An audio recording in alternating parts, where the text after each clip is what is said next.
Tom, welcome to Ledgemere Heritage Farm here in southern Maine. This morning it's kind of nice out, so I wanted to come out to the garage, and the first problem I had is my lights on the tractor.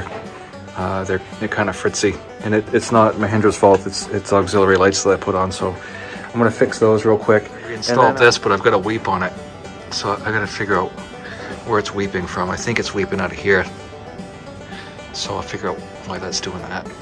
Put that back together correctly, but that's why I got this puddle here.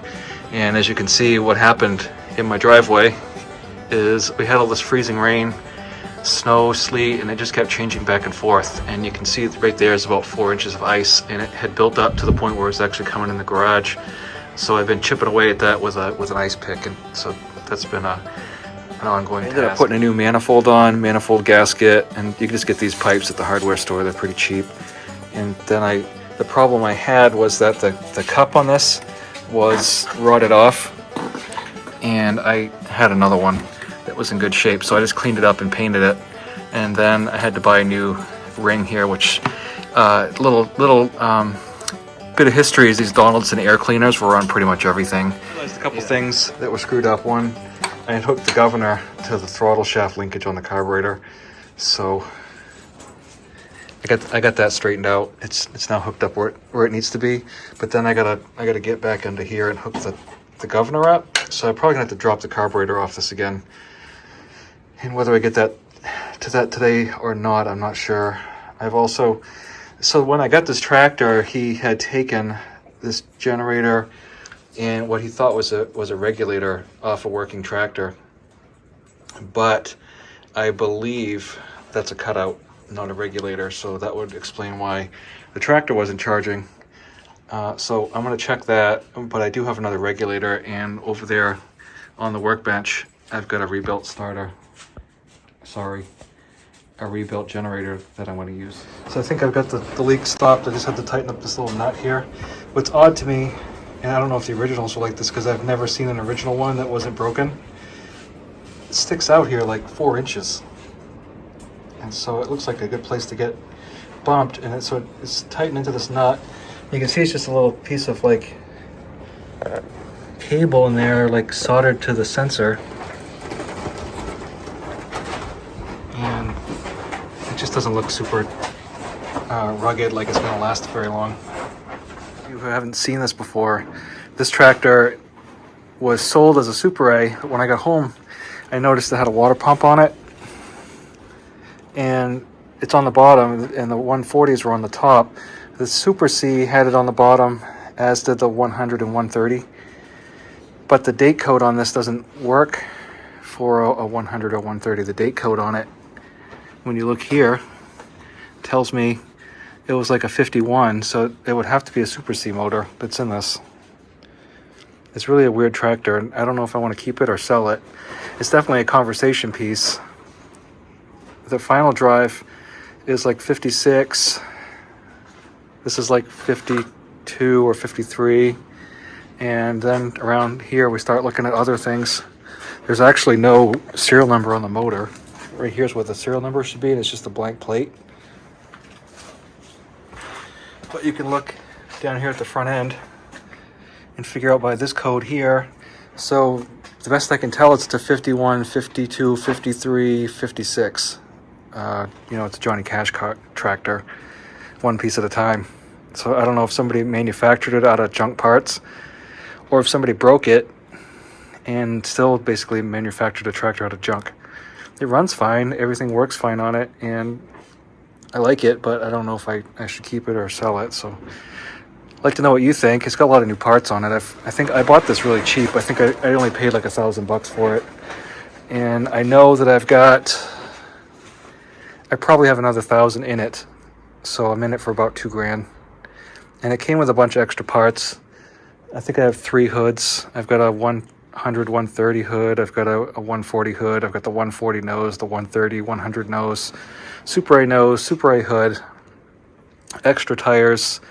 It's just a whole bunch of stuff. I got another whole touch control unit too, actually. And so it runs well. And you can look back and see some different videos I've taken of it. I did change the tires, but I had the tires and rims under the barn. Definitely be interested in what you think I should do with this tractor, if I should keep it or sell it. Gumpy fast hitch on it that was off from a cub, and it was all hacked up and welded up. And the parts that are on it are actually some of the ones I can use on my cub that I have now. But I had another one of these that I hooked on. This is not right. There should be a spring in there, but it still works fine. I put new brackets here and new springs, and then I did find this seat used. It wasn't the best seat, but I filled it with JB Weld and sanded it and then painted it. It looks fine. It's got a new cushion on it. I got a new steering wheel to put on it, new gauges, new wiring. The tires are the ones that came with it. They don't match, but I've got another one just like this under the barn, and yeah, they're a little bit cracked, but there's still quite a bit of tread on them, and I know they have tubes in them. And it came with 4 front wheel weights and 2 rear weights, and the drawbar. So it came with a fast hitch drawbar plus this. I had this off another Super C that I sold, and I took it off when I sold it, and it fits perfectly on here. I'm sure it's the same drive unit. It just is on the A. So I don't know if I should call this an A or what I should call it. I mean, it's going to have decals on it for an A anyway. Got my gas tank all cleaned up and ready to go back on. What I'm going to put on in place of the old bolts is I have these 3/8 stainless steel. And I believe the old ones were, these are, let's see, 3/4. I think the old ones were 1/2 inch. They bought them out pretty quickly. I'm gonna have to put a couple washers on it, I guess. Let's see. I don't want to end up cracking it.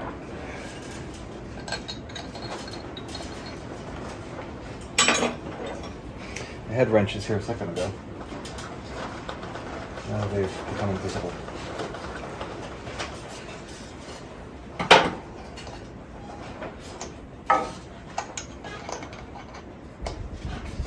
So, yeah, 3/4 will work. I decided I want to use stainless just because they won't rust into the metal. You know, someday this will have to come back off again. I'm just trying to make it easier for that when that happens. So I've got this bracket here that holds it, and I had to go look at my Super C because I forgot which way this thing goes. I thought that the folded part went in, and that's correct. The problem is now I don't remember which hole I used, if it was the bottom one or the top one, so I guess I'll try the bottom one first, and I'll just kind of finger tighten it to see where I'm at with that.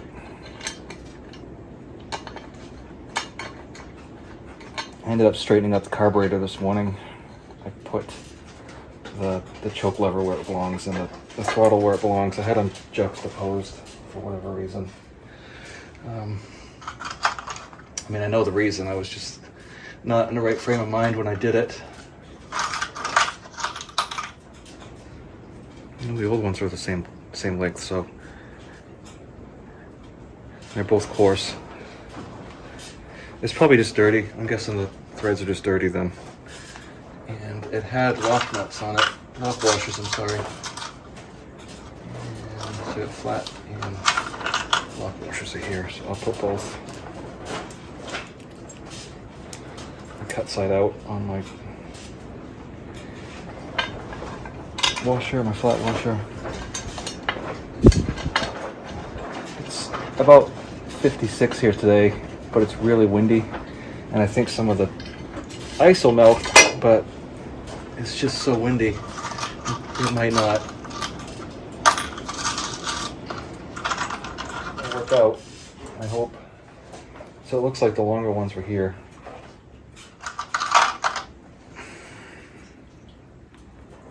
But I don't think I have any more of those. And that was go on without credit. There. All these tanks that I've seen, the metal's always like orange peely, but it looks okay. I've actually put these on before and just kept putting the paint to it and filling the orange peels, and it didn't look horrible. I mean, I'm not a fix them up for show guy anyway. I take them to the tractor parades, and I call them the 10-foot paint jobs. They look good at 10 foot. So driving down the road by people, they look.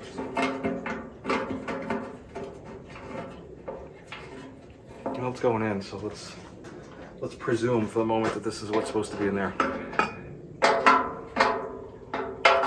Must have been a interesting. It must have been interesting working on the assembly line for these with all the different bolts and screws and nuts and everything. And you know, probably whoever put the tanks on, you know, they had two different kinds and they did the same thing all day, I'm sure. So they knew what they were doing. But just trying to like think of all the stock they must have had for like hardware to build tractors. Must have been phenomenal. International used to have their own steel company. They made all their own steel. Ford Motor Company did too. Oh, and one of my other videos I had I had made a video about toy tractors, and what I meant to put in one of them was Ford Motor Company did not want their tractors built in 1/16th scale like the other companies were fine with it. But Ford didn't want their tractors to be little. So they thought that because, you know, they were Fords, they should be bigger. So they were built in 1/12th scale with 1/16th scale implements. So they consequently look kind of dumb. Got a new fuel bowl here. This is for the steel line that I took off, and it's not correct. But I always take the steel lines off. It's difficult to do carburetor work. And they don't really have a lot of flex or play in them. And they have this crimped on sleeve thing that just is prone to leaking, so I use rubber. People put Chinese carburetors in their stuff now, so I'm not going to worry about having a rubber hose. Now that I took it off, I got to put Teflon back on again. I know what you're saying. You got that nice hood all cleaned up, and now you scratched it, putting stuff on it. My brother did. I know how to tune them up. I know how to maintain them. I don't really know how to like rebuild them. If people be on like some of these forums and say how easy it is to rebuild the tractors, and I guess that's true to a point if you're used to it. And like I know Cubs are one of the easiest tractors to rebuild, but if you need machining, then they're not really that easy, are they? Because you could have somebody machine it for you. So I'll put that like that and go around the other side.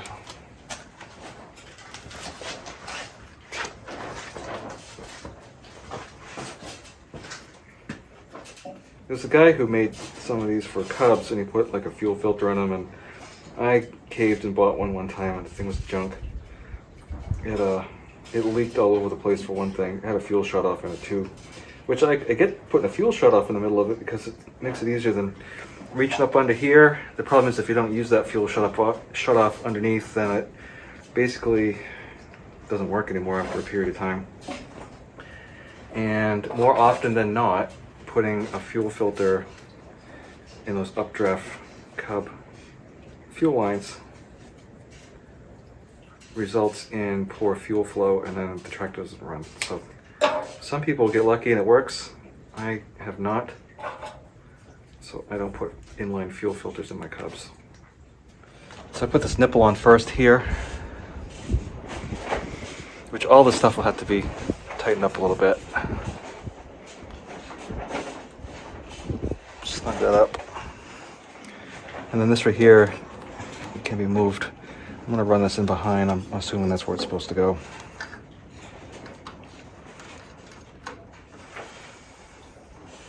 Alright, so that's all connected. I could get a little bit more out of here if I needed to turn it, I guess. Let's put a little bit of gas in it and see what happens. Let's dump a little bit in. I got my wrench in my pocket so we can make adjustments. I think I've got let's tighten this up. It's closed. Let's start one piece at a time, and we'll start at the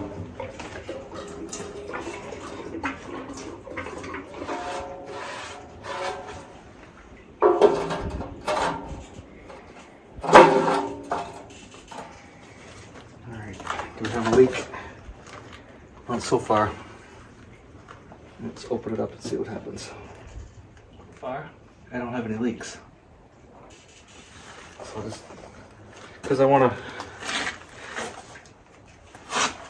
kick the hornet's nest a little bit, I'm just going to tighten it just a little bit because it was really very tight.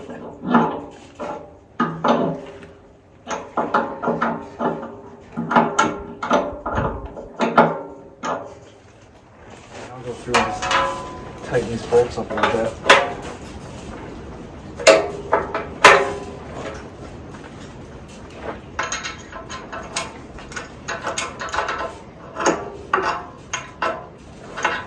I know I've got a 9/16 socket.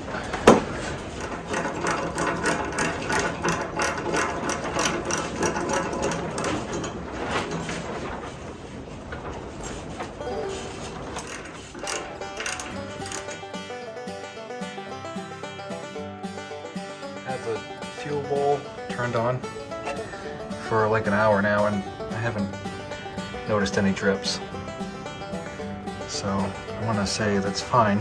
But I always turn these off when I'm using. All of my tractors aren't as leak proof as this one is right now, so it's just a good habit to get into if you're not using it. Shut the fuel off, but then when you start it, you turn the fuel back on because otherwise you'll be pulling on the starter and nothing's going to happen.